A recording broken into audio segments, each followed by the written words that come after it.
Just one more hour until reinforcements, aka me, arrive to save the day. But until then, keep your eyes on the highway and keep on trucking with Jimmy Mac on Road Gang Radio, y'all. The copy has been approved. Sooner rather than later, the Braz will get his own opening for Tech Talk with TMC. Robert Braswell, of course, is the host of the longest-running segment of RadioNemo.com. He's the executive director of the ATA's Technology and Maintenance Council, and TMCSuperTech 2025 Grand Champion is who's on his mind here. I will turn it over to him, though, and let him unpack the standard stuff before getting to a great guest. Good morning to you, Robert. Yeah, good morning to you, Jimmy Mac. Great to be back here for Tech Talk with TMC once again. And as you mentioned, this week we're very pleased to welcome to the show Matthew Sloan, who's a senior technician with FedEx Freight. Matthew is this year's Grand Champion of TMC's National Technician Skills Competitions, TMCSuperTech 2025. Today, Matthew is going to share with us some of his experiences in competing and winning TMCSuperTech back in September. But before we bring Matthew on, as you know, each week we like to make a special offer available to our listeners. And this week it's our TMC Radial Tire and Disc Wheel Conditions Digest. We're offering it for the special price of just $25 plus shipping and handling. To order, you can call our customer service line toll free at 1-866-821-3468. Just mention RadioNemo. You can get it for that special price. Also, if you're an owner-operator or a small fleet, and you've got 100 or fewer power units, you can join the Technology and Maintenance Council for the discounted annual dues of just $150. And when you do that today, you're going to receive our 2-volume Recommended Practices Manual, along with many other good benefits that come with TMC membership. So do call our same toll-free number if you're interested in signing up. And if you're on the web, you can just go ahead and go to our public-facing website, tmc.trucking.org. You can get to us that way, too. And of course, as always, we remind our listeners up front that any recommended practices we discuss reflect the consensus of our members. We offer them as recommendations only, and everyone must first determine for themselves if they are safe and appropriate for their operation. Please remember that TMC doesn't endorse any product, person, or service, and the opinions expressed in the show are those of the individual and not necessarily the opinion of his or her company, nor TMC, unless stated otherwise. And with all that out of the way, please welcome to the program this morning this year's TMCSuperTech Grand Champion, Matthew Sloan. Good morning, Matthew. Morning. So, Matthew, how does it feel to perform so well at TMCSuperTech this year? We just had our event in Raleigh, North Carolina, September 14th through the 16th, or something like 38, 39 stations that you had to go through. It's quite an experience, isn't it? Yes, sir. It feels good to finally achieved it after trying for so many years and coming up short in the points section. The competition is based on different skill stations, just for the listening audience. They're on 2 days worth of competitions. We have this year was a Sunday and a Monday segment to the competition. On Sunday we had 15 stations. Just to give a little bit of a rundown of some of the topics that the technicians all have to go through and encounter as they're going through the competition. We have one on our RP manual itself. We have a section on lubricants and fuels. Then we do one on coolants and diesel exhaust fluid, electronic engine diagnostics, electrical circuits, fasteners, service information, cybersecurity. That's one of the more challenging ones, I think. Tire and wheel. A new one this year, advanced driver assistance systems, or ADAS, central tire inflation, wheel end, and trailer alignment. And then at the end of that, there was a ASC written test, which the folks say that on a scale of 1 to 10, it's an 11. So it's a pretty tough test. The second day is more of a hands-on grouping of skills challenges, and they cover topics such as brakes, trailer electrical corrosion, lift gates, automated manual transmissions, HVAC, remote diagnostics, starting and charging, steering and suspension, emissions and after treatment, roll-up doors, wiring diagrams, electric vehicle safety, and fifth wheels.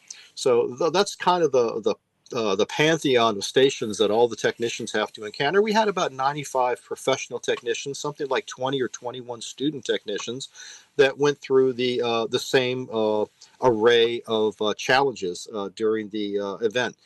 Each of the stations, for background, takes about 22 minutes. And then there's something like an 8-minute reset in rotation, so they go from place to place during the course of the day. And Matthew was one of the 95 that competed on the professional side. Matthew, was there a particular station, as you recall, that you thought was particularly difficult? I was initially worried with the ADOS booth, but after going through the station, it was pretty fluid. The software was different than what I've seen because it's brand new for this year, and I needed to play around with it when I got to the station to figure out where I needed to get the information that they were asking. But other than that, that was the one I was stressing the most whenever we went through the rotation. I don't think any of them really stood out as being particularly difficult, but sometimes a station can be not necessarily difficult, but the pressure of the competition can be a lot, particularly when you have to go through, let's say, 15 different disciplines, 22 minutes at a time over an 8-hour period. So a lot of times we hear from competitors that, it's not something they weren't aware of, but the pressure of the competition maybe makes them rush, or maybe they just get nervous or forget about some stuff. But sounds like you were cool as a cucumber going through all of those stations, right? I wouldn't say cool as a cucumber. I mean, it is pressure when you're there for 22 minutes, and if you miss, one step in that, you could lose points, or you could lose all your points if you go down the wrong path to find the solution to the problem that they're asking you. Let's ask you the converse question. Was there a station amongst all the ones that I listed that you thought at the time that you did really well on? Yeah, I actually thought I did. I came out of electronic engine diagnostics feeling really good that day, and then, when they called me up for winning the station, that solidified that.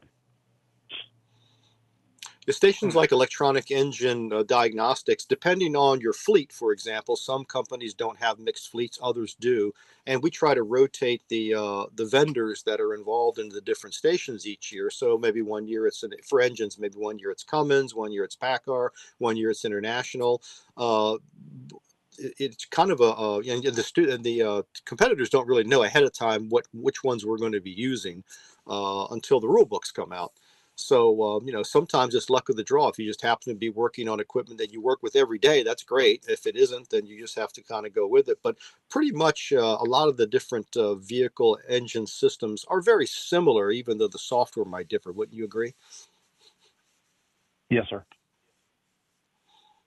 So you were mentioning, a little bit, how did you do this year as opposed to previous years? How many years had you competed in TMC SuperTech before? It's somewhere 10, 11, or 12. I can't really remember the number. It's been a while. But it's been a number of different years. Let's say several years you've been competing. Yes, sir. So how did this year compare to previous years in which you competed in the competition? Did you find it like you were right on your game, or you were comfortable with the process, and so that made it a little easier? Sometimes, like you had mentioned earlier, you kind of intimated this. It's just a matter of a few points that separates the different tiers of winners versus non-winners, I guess. So it can be really, really close amongst you and your colleagues. Yeah. This year, I kind of approached it differently than I usually would in years past. Usually I'll come out with station rotation, and I would try to look into everything and study as much as I could and prepare for it in the short amount of time that we had. But just this year, I honestly kind of went with what I knew and didn't get all worked up when I went into the stations. And that's how I approached every booth this year. And apparently it worked out to my benefit.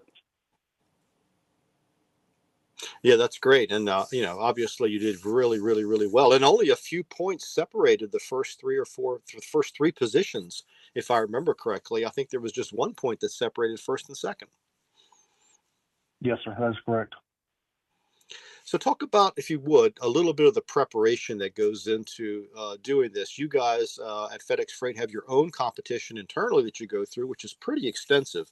It has a feeder system in from all over the North American area, right, where you have facilities. and then you have to compete at like a local and a mid and a national level internally before you get to an event like TMC SuperTech. Could you maybe explain about what that process is like, maybe how it's different, how it's similar? So we initially take a ASC style exam to get to the competition that we have internally.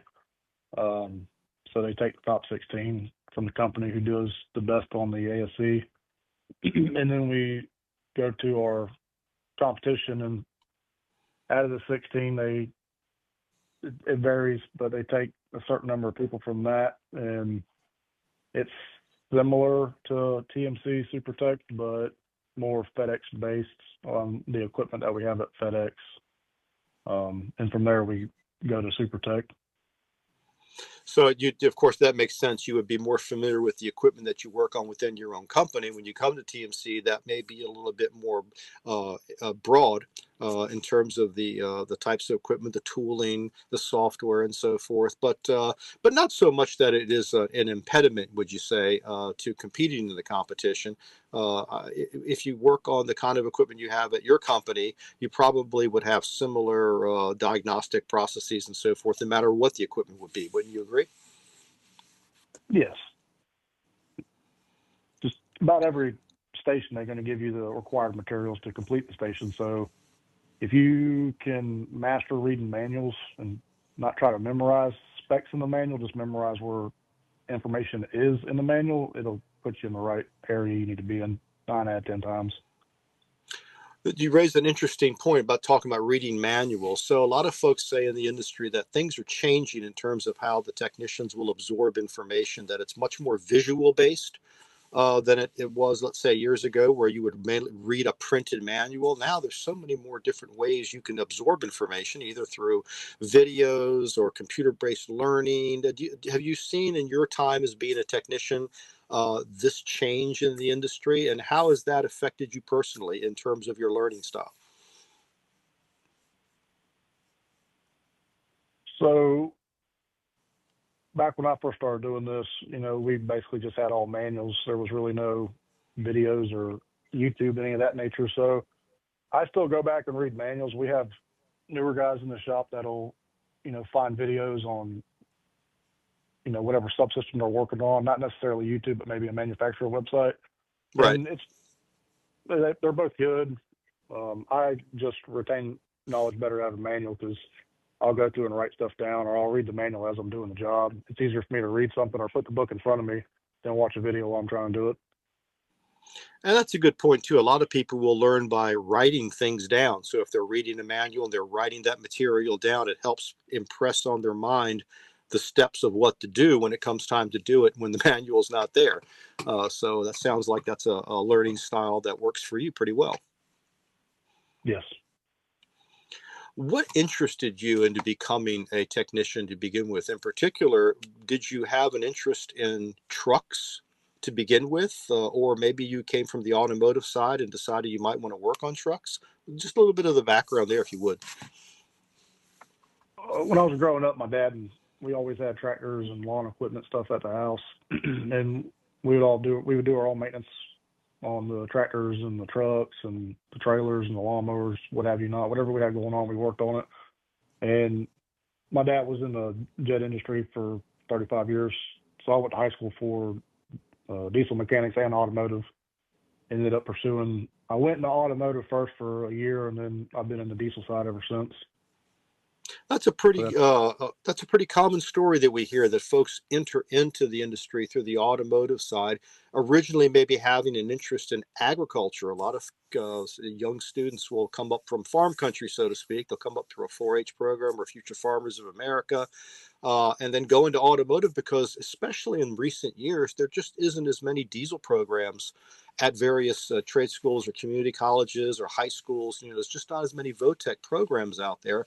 And so they go into automotive because that's what's available. Was that somewhat of your experience, or was just automotive was the one that was the one you were most familiar with when you decided to enter the industry?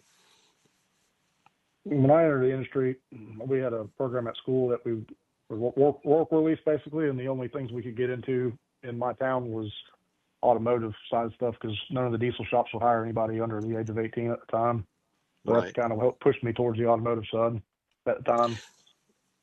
So you've heard this story before that we have a technician shortage, much like we have a driver shortage. There is an anticipated shortfall of technicians over the next 5 to 10 years of maybe, 10, 20, some even say as many as 30,000 technicians in the diesel or commercial vehicle industry. But it's been improving of late. We have more and more students that are entering trade schools, either for profit or the community colleges or the VOTEC programs at high schools that have those kind of things. So it's encouraging that it's getting better, but there's still the shortfall. What would you say to a young person who might be a tactile learner, maybe discouraged from pursuing a career where they work with their hands, and might be interested in becoming a commercial vehicle technician? Tactical learning, in my opinion, is the best approach to this industry. And working with your hands is, I guess you'd say there's a stigma around it from the years past. I actually like working with my hands. It's very rewarding. You go home, you're full of energy. You don't feel tired because you've been sitting behind a desk all day. But I've been doing this for 22 years, and I still love coming to work every day and doing it. But it seems like a lot of young students now are interested in things like robotics and drones. And I know we visited these competitions in the scholastic world before, and you see all these young folks working with wrenches. It's just they're working with little wrenches. They're fixing drones or getting the robots ready for competition, and it's really not that much different than TMCSuperTech in that sense. It's just it's not trucks. It's not on the full size scale, and it just seems to me that so many of these kids that are interested at that level at high school or middle school, where they're working on drones or they're working on the robotics like Vex robotics or First robotics, things like that, these would all be potential candidates for working in the commercial vehicle industry if they just had the right encouragement. And as you said, there's a little bit of a stigma historically for students to not go in these industries. They're always pushing a 4-year college program. We're seeing now 4-year college enrollments at a low point because of the concerns of not being able to get a job. But if you're working in the industry such as the commercial vehicle industry, in trucking in particular, there's no shortage of opportunities out there, is there? no, not at all. So you would encourage a young person who might be a tactile learner to say, hey, this is something you might want to try. And would you have any advice to them on how to get started along that path? Yeah, I mean, just go back to what you said. If they're out there working and tinkering on drones and, that nature, that's involved in small bolts and nuts. And, I mean, the truck's just a bigger version of that. And then the computer side of everything, these trucks are more computerized than they ever have been since I've been doing this. I mean, some of them got 21 computers on them. But if you like doing software and programming and turning wrenches, truck side would be for you. And you mentioned the computers on board the vehicle too. I mean, it probably when you started out 22 years ago, you may not have imagined that they would have 22 computers on board the current models. Can you imagine what it might be like 20 years from now? I have a hard time wrapping my head around it because it's challenging nowadays. Yeah, you almost have to be a computer programmer to work on trucks as it is. You have to know JavaScript just as much as you do electrical diagnostics, it seems. Yes, 100%. Well, Matthew Sloan, congratulations on being this year's Grand Champion. Congratulations on doing so well at your own company competition. Do you think you'll compete next year? My wife tells me I have to, so yes, I'll be back if I make it. If I make it through the FedEx part side of it. Well, the best of luck to you in next year, and I hope your wife is right and she does convince you to come back. And we will look forward to seeing you in Pittsburgh, Pennsylvania. Next year's competition will be in September, the 21st to the 24th, 2026, at the David L. Lawrence Convention Center in Pittsburgh, Pennsylvania, and we will be looking forward to seeing you and many other competitors at that event. With that, we're going to go ahead and say goodbye to Matthew. We appreciate you joining us on the program today. And we're going to go ahead and switch gears a little bit and talk a little bit about a preview of what's to come for our 2026 annual meeting. That's coming up in March 2026. That's going to be in Nashville, Tennessee at the Music City Center. And there is just a whole plethora of educational sessions that are in the forefront of our members' minds when it comes to hot button topics that they would like to see addressed. And one of the main things I think a lot of people are looking at now is the value of certifications in vehicle maintenance. There's all sorts of different opportunities out there for technicians to do voluntary industry certification. I think ASE is probably one of the most popular or well known from the National Institute of Automotive Service Excellence. Those are the Blue Year people. But there are other types of certification. For example, the Technology Maintenance Council has ways of getting certified in knowledge of recommended practices and the vehicle maintenance reporting systems. And there's also things like the North American Transportation Management Institute, or NATME, where there's certification for fleet managers. And a number of other things like Macs for air conditioning, or you name it. And these certifications can be valuable because, one, it helps demonstrate from a technician or a manager's perspective the knowledge that you've accumulated to your supervisors, so that your company knows you are well qualified to be in the position that you're in. And but a lot of times people are not aware of these opportunities. So we're looking forward to sharing information on the value of certification of vehicle maintenance. That'll be one of our main technical sessions at our annual meeting. Another one that's a hot button topic is leveraging the power of artificial intelligence in vehicle maintenance. Boy, everybody seems to be talking about AI. And there's a lot of different interest in AI, but I'm not too sure everybody knows what AI means exactly, particularly when it comes to trucks and truck maintenance. A lot of times people make comparisons to like sci-fi movies such as The Terminator and things like that. But really, when it comes to artificial intelligence, it's not just about, the machines becoming self-aware and taking over. It's more about machine learning and ways of taking data that humans otherwise would have access to. They just can't process it as fast. And that's going to be a main technical session of interest for our annual meeting. It's just all these different algorithms that have come up in the last few years when it comes to what we call AI. It's truly revolutionizing many aspects of fleet management. Here's an example of repair technicians and fleet and service provider environments now can diagnose hard to identify and intermittent failures much more quickly. They can improve parts identification and procurement, and they can reduce downtime for their own company or their customers using this nascent technology. In addition, equipment owners can gather highly tailored data about unit performance and do a better job of predicting failures and service needs before they're required. And when it comes to the vehicle manufacturers themselves, they could interface with their service networks and customers much more efficiently using AI technology to improve designs, minimize recalls, and reduce downtime. So this session, we're going to hear from a panel of experts about what AI can do for fleet managers and service providers and manufacturers, and really improve operations on raising the heights of efficiency and performance. Jimmy Mack, what do you think about all of this? Do you think artificial intelligence is going to be a boon or maybe an impediment to our future technicians and fleet managers as we go down the road, maybe 5, 10, 15 years from now? I think it's actually a really kind of mixed bag. I think, in regards to, the creation of what I call genuinely original content, and in that way, it's problematic because we know that there are some problems with what they call hallucinations and maintaining long form kind of stuff in any situation, whether it's project management or the like. But I did hear something the other morning that I thought was really interesting. One guy actually remarked, he said, you're not going to lose your job to AI. You're going to lose your job to some guy or gal who uses AI.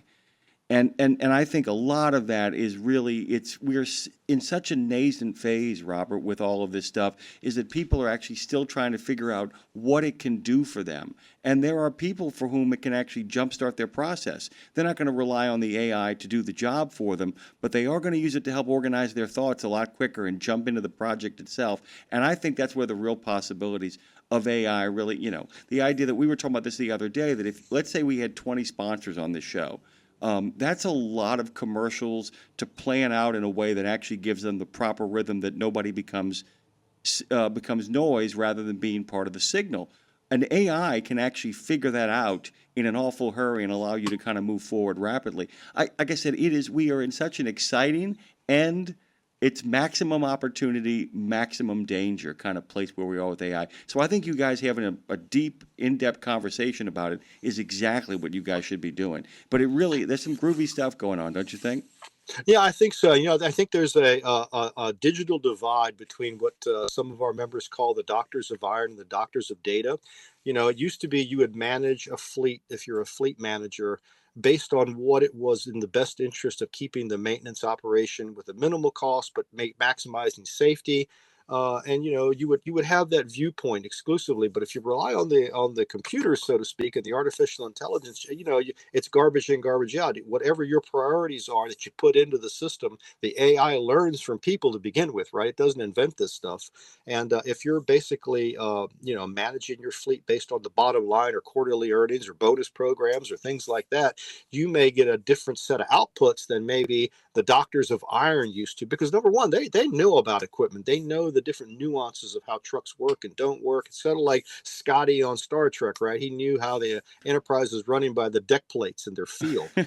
When it comes to the data folks, they know the numbers, but they don't necessarily know the technology behind the equipment. And you really need to have a synergy, a merging of those two worlds to really get the most out of this new technology, I think. Yeah, and that's such a great point, too, because, Kevin Lindsay yesterday talked about the natural harmonics of an engine, that, the idea that there is a hum that when everything is going right, and you're going to need people who can actually tell you, the kind of numbers, when you should look, when you should listen, and all that stuff. But at the end of the day, we're still going to need people who can be like, that doesn't feel right. And it's the one thing AI, at least at this point, can't do. It can't feel. It can't feel what's going on. We just have another minute or two left in the segment. And one other session I'd like to highlight is we have a session on something called The Future is Closer Than We Think, and it's the fleet needs for future trucks. We have a future trucks program at TMC. Artificial intelligence is really in the here and now, but it's going to be a big part of the future. But there's so many other aspects of what fleets think they're going to need and the equipment that they'll be using 10, 15, 20, 50 years down the road. And we'll be having a session that's going to focus on that, where we have the leaders in all of our different study groups letting our attendees, and we have about 5,500 people that will be coming to join us in Nashville, what things that fleets expect out of equipment in terms of the performance, the durability, the maintainability, the efficiency, and the safety. And, we don't tell you how you're going to do all that because we don't have the answers, but we know what it is we expect the equipment to be able to do from a performance side. And that's a really exciting session. We do that every so many years, and 2026, it's due again. And by the way, I think that's really cool, too, because I know a lot of those folks are going to be able to say, I recognize the child of what that is going to become, and that's a really kind of great place to start. It's always great to start and finish with you, Robert. Can't appreciate you enough for making the time.